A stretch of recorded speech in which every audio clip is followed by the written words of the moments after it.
É, e lá a gente fala, né? Esse projeto seu é todo bem antecessor, cultura digital, Sim. conhecimento, Uhum. autoconhecimento, autocuidado. Então, assim, Sim. linkou com a grande projeto de vida e trabalho. Quais são as vantagens, assim, em relação ao uso do audiolivro? Porque nós falamos do preconceito, agora vamos falar das coisas Das coisas boas. positivas. Eu gosto de falar de coisa boa também, né? Primeira coisa, senso crítico, né? Porque você está escutando um livro, está mensurando ali as informações que ele está passando, está transmitindo. E aí o seu poder de cocriação, porque você escuta e você também cria o seu texto. Então você se torna uma pessoa com um senso crítico apurado.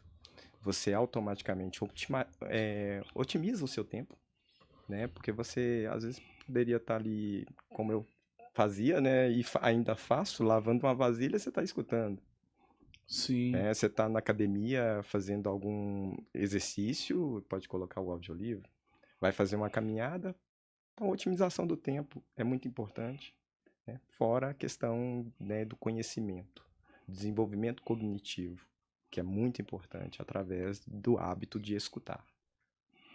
Bom, olha, eu vou querer até encomendar, viu? Olha só, minha esposa e eu lançamos o livro 21R. Você tá vendo a repercussão dele no Caio Tô vendo Beraldo? sim. Muito boa. 21Rs da educação infantil. Pensa aí quando você vai me cobrar para poder transformar isso em audiolivro. Em audiolivro. Ou se não cobrar nada, nós vamos ajudar a educação infantil. Mas cobrar tem que cobrar. É o pagamento justo. Para quê? Para chegar em mais professores da educação infantil. Olha que coisa boa. Nossa, Não sensacional. é? Muito Tem que bom. fazer chegar, porque eu estou muito encantado com esse livro, porque está fazendo a diferença na vida Uhum. das pessoas, né? Bom, então você falou das vantagens. Vantagem para o ouvinte eu ouvi. Vantagem para você, Mário. Vantagem como profissional, Sim. porque eu começo a mergulhar em outros ambientes, em outras leituras, isso me dá essa possibilidade. E quando eu vejo que é algo que me toca, eu já penso no outro. Opa, tocou o Marley. Isso aqui vai pro canal, vai para as outras pessoas, porque eu gostei, acho interessante e elas vão poder apreciar. E como é que tá o volume de narração? Porque, olha, ele só tem 5 horas, né? Sim. Você viu, né? E como é que chama a esposa? Andresa, Andresa. Você tá permitindo com as 5 horas dele, Andresa? Ainda tá lavando vasilha. Você é uma pessoa muito boa. Então, deixa ele continuar, viu? Com os olhos livres, que o negócio tá bom. É, como é que tá, assim? Quanto tempo você gasta? Quantos livros já foram feitos, né? Assim. olha, nós completamos 2 anos de canal e temos lá já mais de 130 publicações, né? Uau! Então, o pessoal tem acesso a 5 playlists. A primeira playlist que foi lançada foi Arte Literária, Literatura. Na sequência, a gente colocou Biografia e História de Vida. E é Hum, muito interessante, Paulo, porque você conhecer a vida de um autor, porque a gente vê só o final, né? Sim. O que ele produziu, mas ver a caminhada, a história de vida da pessoa, né? O que ela sofreu, o que ela passou, o caminho, os obstáculos, as pedras, né? É muito legal. Então a gente tem essa playlist. Na sequência eu montei uma playlist que trabalha com a questão de shorts, acompanhando a tendência do próprio YouTube. E aí grandes nomes da literatura, da física, da química, da matemática, com falas belíssimas, grandes autores, eu coloco em evidência, que são falas importantes para reflexão. A gente precisa pensar e refletir determinadas atitudes. Então a gente tem Augusto Cury, é muito bacana. Depois eu montei uma playlist de cidadania, direitos e deveres. muito Vivemos uma importante. sociedade que só quer os direitos. É. Isso é muito triste, pessoal. Porque primeiro a gente tem que pensar no nosso dever como pessoa, nosso dever como cidadão. Assim estamos garantindo os nossos direitos. Então, cidadania é você entender que você tem um dever como cidadão para garantir a questão do direito. E caminha lado a lado, é direito e dever. Né? Não é uma coisa, só direito, não. Direito e dever. E a última playlist lançada há poucos meses, né? É a playlist Sabedoria e Espiritualidade. Uau, que legal, hein? Ó, legal demais. Olha, E a gente começou, né? Já temos dessa playlist já 8 vídeos. Eu comecei com o livro Provérbios, porque acho que é uma leitura essencial para o ser humano, para ele. Salomão. Salomão, rei Salomão. Ó, Shalom. Gostei, hein? Isso. Olha só, Janine Silva está falando boa noite, Eric Nunes também, boa noite, professor. Cleise Souza, boa noite. Josiane Domingos, boa noite. Ela está falando o seu trabalho é espetacular. Olha que legal, tá vendo? O reconhecimento de um projeto, ele também eleva. Eu não vou falar de ego, não, porque eu acho que a gente já passou dessa fase, né, Já Geraldo? sim, essa aí nós já... Nós estamos querendo é que o nosso eu brilhe, né? Sim, Porque nós somos constelação, não somos estrelas. É muito bom quando a gente encontra alguém que quer servir a sociedade. nossa, e é muito bom deixar as pessoas brilharem ao nosso lado também, né? Que isso é o mais importante, né? Isso. A gente não tem que apagar ninguém para brilhar. Vamos brilhar juntos, né? Isso faz parte de uma vida mais feliz, de sermos pessoas que vão fazer a diferença na sociedade. Bom, pensando no audiolivro, vamos fazer uma pergunta para você um pouco desafiante, que eu já falei disso. Como é que você gerencia o tempo? Porque 136 livros é mole, não é, velho? Não, né? Não. Eu achei que ele ia falar uns 20, numa boa. Eu não fazia nem ideia de quantos eram, né? Mas quantos são, Sim. na verdade, né? 130 são 130, mais de 130. mais de E 130. se uma pessoa quiser patrocinar, ajudar no projeto, como é que ela faz? Ah, perfeitamente. Pode entrar, fazer um comentário no próprio canal, né? E acessar o Euli e deixar lá um recadinho pro Mardi que a gente está à disposição e aceitamos sim, né? Até fazer referência de uma ajuda que é muito grande para o canal. A Janine Silva, que foi citada aí, é uma parceira. Ela é da Clumier, no Espírito Santo, mais precisamente em Vitória. Ela tem uma empresa que era uma startup, agora é uma grande empresa. O trabalho que eles realizam, e ela até auxiliou o canal Euli em relação à formatação dos vídeos. Porque para o surdo é muito importante você trabalhar com uma imagem estática. E aí a concentração dele fica apenas na janela de Libras. E a Clumier faz um trabalho muito bacana, a Janine desenvolve lá na empresa dela a questão da inserção do surdo no mercado de trabalho. E a questão do uso, da utilização da Libras, da transformação de materiais, né, com a janela de Libras, é um trabalho fantástico. E fazendo uma menção aqui em relação a todo o meu processo para construir o canal, Paulo, o professor Dimas Júnior, que é um grande locutor muito conhecido aqui no YouTube também, ele favoreceu essa questão de que eu sou professor de língua portuguesa, mas eu não sou um narrador nato.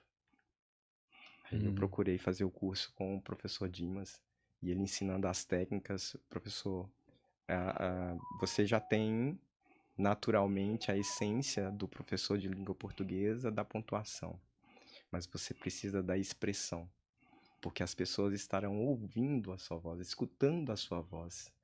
Nossa, tem que trazer o Dimas aqui, o dia que a Janine vier em BH também, né? Que pessoas generosas, né? Sim, muito generoso. Tá vendo? Essa corrente do bem é que a gente gosta, né? E me diga, como que o audiolivro pode chegar na escola, na educação, na vida dos nossos estudantes, eles que estão protagonistas aí, né? Ajudando no Sim. canal, ajudando as coisas. Quero falar também com essa moçada. Se vocês puderem vir isso. aqui um dia, vai ser maravilhoso, viu? Isso, falando para os nossos professores, né, que estão acompanhando, e as pessoas de uma forma geral, metodologia ativa, né? Sim. É a grande expressão do momento, O tempo todo. o tempo todo, né? Porque a gente vem de um ensino tradicional e a gente tem que criar estratégias para levar o conhecimento ao nosso aluno. E como metodologia ativa, um audiolivro, a gente tem que trabalhar com essa ideia. O aluno tem que ser o protagonista. Ele é que vai fazer, ele que vai trabalhar a sua formação. E temos que trabalhar muito isso na nossa sociedade, porque às vezes um professor vai trabalhar com metodologia ativa e a família ou ao determinado segmento não entende que tem que partir do aluno o conhecimento. Então, exemplo que eu utilizo nas minhas aulas, a gente está aí com Enem, por exemplo, redação. Competência 5. Está bem claro lá para a gente, não pode ferir os direitos humanos. Mas todos têm conhecimento da Declaração Universal dos Direitos Humanos? Então, como proposição de aula, eu coloco lá para os meus alunos, né, eles têm acesso à tecnologia, porque cada um tem o seu Chromebook. Então, eles têm 16 minutos, porque é o tempo do audiolivro da Declaração Universal dos Direitos Humanos, para escutar. E, estrategicamente, eu peço para eles, não é só escutar, é você anotar tudo o que você viu de diferente nessa lei.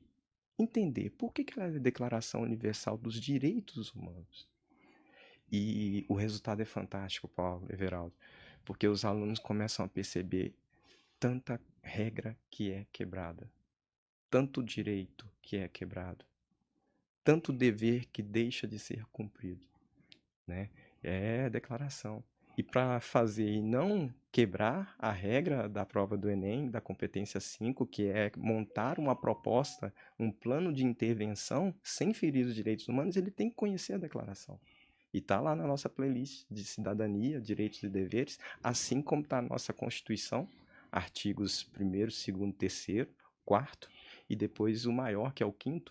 Eu acho que se a nossa sociedade tivesse conhecimento desses 5 artigos, a gente estaria mais tranquilo, porque é cumprir. Todo mundo tem direito. Então, a igualdade, a uma vida boa, a dignidade, está lá. Imagina também eles narrando o Estatuto da Criança e do Adolescente, né, Everaldo? O que você acha? Sensacional. Eu acho que todo o que envolve a questão de lei que diretamente favorece ao jovem, ao adolescente, à sociedade como um todo, ela tem que ser discutida, tem que ser lida e tem que ser entendida. Não é a questão só do achismo, né? Eu acho que eu tenho direito a isso, eu acho que eu tenho direito àquilo, e esquecendo dos deveres que está incutido em todas essas leis que vai favorecer todo mundo como sociedade. Tem um padrão de deveres que parece que a sociedade esqueceu, né? Sim. Outro dia eu estava na loteria, né? Entrei para poder pagar alguma coisa, não me lembro. E aí a atendente da loteria se referiu à senhora, ao rapaz que estava com a esposa dele. Oi, meu bem. E aí a esposa começou a falar, não, ele não é seu bem, ele é meu bem. Então, assim, é preciso uma formalidade, talvez, porque, olha, ela estava no direito dela, né? Essa forma de atender não é a mais adequada. Eu pensei, isso é um problema linguístico, né? Sim. Alguém precisa desse professor Dimas, precisa de nós, alguém para dizer, olha, tem que ter uma certa formalidade no comércio. E aí, falando com outros professores, elas falaram assim, não, Paulo, mas acontece que quando você fala senhor ou senhora, a pessoa fala, o senhor está no céu. Aí eu falei, não, mas é bom que você dizer também que o senhor está na terra e que essa pessoa no senhor, que é essa senhora, porque evitaria esse tipo de conflito, tá vendo? Uma coisa, eu achei muito estranho, um barraco que nasceu ali do nada. E audiolivro pode ajudar a formar a pessoa para direitos e deveres, gostei muito disso. Paulo, e é mais interessante ainda quando você está com turminhas um pouco abaixo no Fundamental 2, porque a gente descobre habilidades e competências e entende como que é o processo. Cada um tem seu processo. Então tem menino que é mais visual. Sim, as tem inteligências aluno múltiplas, né? Isso. Tem aluno que é mais audição. Nossa, teve uma vez que eu utilizei um audiolivro, coloquei a turminha de 7º ano para escutar, e o aluno virou para mim, professor, quando teremos outro? Eu gostei muito. E era um aluno que tinha muita dificuldade na leitura, mas ao escutar, ele desenvolveu, conseguiu resolver as questões propostas, né? Eu falei assim, poxa, caramba, faz diferença. E isso que deixa a gente assim, tranquilo, olha, a metodologia ativa está funcionando. Imagina aquele que gosta de desenhar. Ele talvez, ao ouvir, né, a inteligência pictórica, né, que ele de repente ele consegue desenhar o que ele está ouvindo. Porque, olha, eu vejo eles escutando música, eles não desenham. Desenho. Os alunos que têm assim, infelizmente, alguns colegas ainda que não aderiram à metodologia ativa falam, não, você só desenha. Eu sempre pergunto assim, desenha o quê, quando e por quê? Porque de repente ele está desenhando algo da sua aula. Já viu quando o aluno assim, porque ele está de cabeça baixa, mas aí você fala que ele levanta a cabeça, presta atenção na aula, ele fala, não, você está falando isso, isso, isso, isso. Ele é um auditivo. Só que ele está com a cabeça baixa, concorda? Sim, claro. E às vezes a gente erra muito ao tentar corrigir os alunos, né? Fica essa lição para nós também. Ninguém sabe tudo, nós temos que aprender, né, Geraldo? Nós temos sim. E os alunos que às vezes têm algum espectro autista, o foco deles é diferente do nosso, né? A gente tem algumas experiências que, às vezes, o foco de um aluno é a programação, é a tecnologia, é a robótica ou a audição. Isso tem que ser muito bem explorado, observado, Sim. para desenvolver melhor as potencialidades desse aluno. Agora, Madre, eu fiquei curioso com uma coisa. Você é professor de língua portuguesa, redação e literatura. De repente, eu lendo seu currículo aqui, eu vi que você também entrou para um itinerário novo que chama Projeto de Vida. E esse audiolivro aí parece que é também o seu projeto e vai virar o projeto de vida de alunos aí. Sabe quando você encontra com o aluno 30 anos depois você fala assim, ô professor, aquele negócio que o senhor fez mudou minha vida. Sim. Você já teve isso, Já Geraldo? já tive Há sim. 30 anos? Você tá velho, hein? Não, 30. Quase 30. Quase 30, né? Eu já tô 30, cara. Olha que coisa louca, né? Tô velho. Madre, como é que é isso, assim? Você foi para o itinerário, projeto de vida e você Paulo, trabalha com linguagens. Tem conexão com o seu projeto? Total. Fantástico, porque quando eu falei projeto de vida, fazer o planejamento de uma vida. E nossos alunos, né, do ensino médio, e assim também como do ensino fundamental, estão começando, mas principalmente do médio. Eles ficam muito perdidos. São 3 anos que passam muito rápido. E aí, poxa, qual profissão seguir? O que eu vou fazer? E eu demonstro com o meu projeto para eles o seguinte, olha, eu tenho formação em letras. Eu tive um plano A. E bato muito nessa tecla com eles, né? Gente, é planejar mesmo, para não ficar com aquela ideia de plano B. É forçar o plano A. Entender que dentro do plano A você tem a possibilidade de criar novas vertentes. Sim, sim. Isso é muito significativo. Porque precisa também das famílias compreenderem isso, né, Mário? Porque o jovem reclama muito, pelo menos aquele jovem que eu tenho a oportunidade de fazer escutativa, ele fala assim, pô, minha família não entende. Acredito que hoje eu estava lembrando de uma coisa que aconteceu há um tempo atrás, quando uma aluna minha, ela pediu que eu atendesse a colega dela de um grande colégio, um colégio tradicional de BH. Essa menina queria suicidar. Eu sou professor de projeto de vida, né, na universidade. Na PUC eu dou aula lá com uma disciplina que chama Narrativas de Vida e uma de projeto de vida numa sociedade líquida. Essa minha aluna pediu que eu atendesse a colega dela. Nós fizemos um exercício rápido, né, uma dinâmica que eu fazia na aula. Essa menina queria ser designer, mas o pai dela, um grande advogado, muito tradicional da cidade de Belo Horizonte, ele queria que ela fosse advogada. Os pais querem que o filho repita a profissão deles ou que realizem sonhos. O menino não sabe jogar bola, o pai fica insistindo. Né? O que vocês acham disso, assim, Veraldo, Eu Marden? vivencio isso, viu, Paulo? Temos que conscientizar, não tem? Conscientizar e principalmente, né, entender é a vida dele. Eu não posso estragar aquela vida. Converso muito com meus alunos porque às vezes eles falam assim, professor, tô na dúvida. Não, primeiro planejar. Planejar, ter consistência. E mostrar para a família, pai, eu não gosto disso. E precisamos de famílias que entendam. Poxa, eu não posso forçar o meu filho a ser isso. É a vida dele, é a felicidade dele. Ele tem que se desenvolver. Isso é muito triste, Paulo, e a gente ainda tem isso muito persistente na nossa sociedade, né? De não deixar a pessoa desenvolver, evoluir dentro daquelas habilidades e competências que ela tem. Se o menino é bom para desenhar, nossa, designer, cartoon, nossa, deixa ele desenvolver. Ele é bom nisso, né? Se ele realmente tem tendência para o futebol, ótimo. Mas tem que ser dele, né? Ele tem que querer desenvolver aquilo ali.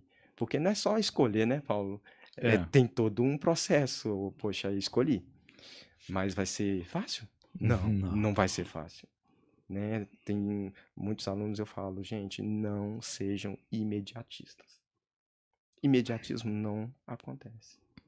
Agora, como fazer isso numa sociedade que a gente está chamando de bunny? É um mundo frágil, ansioso, incompreensível, né? Um mundo não linear. Que agora passamos do mundo VUCA para o mundo bunny, né? É um conceito depois da pandemia. As pessoas estão muito ansiosas, não é, Everaldo? Estão sim. Eu posso falar um exemplo claro, né? Como pai.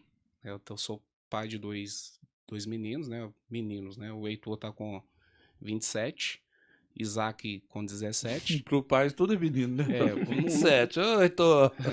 Vamos pro playground. Tô brincando. O Heitor, ele quando foi entrar para a faculdade, nós sentamos e conversamos. A priori ele falou, eu vou fazer matemática. Eu falei, mas por que você quer fazer matemática? Porque o senhor é matemático. Eu falei, não. Você tem que escolher aquilo que te melhor cabe, o que melhor te agrada. Ah, então você é físico. Eu falei, por quê? Porque o senhor é físico. Eu falei, não. O físico faz isso. Expliquei qual que era a função do físico. Eu falei, não, você tem que escolher aquilo que melhor lhe convém. E aí ele acabou indo para engenharia.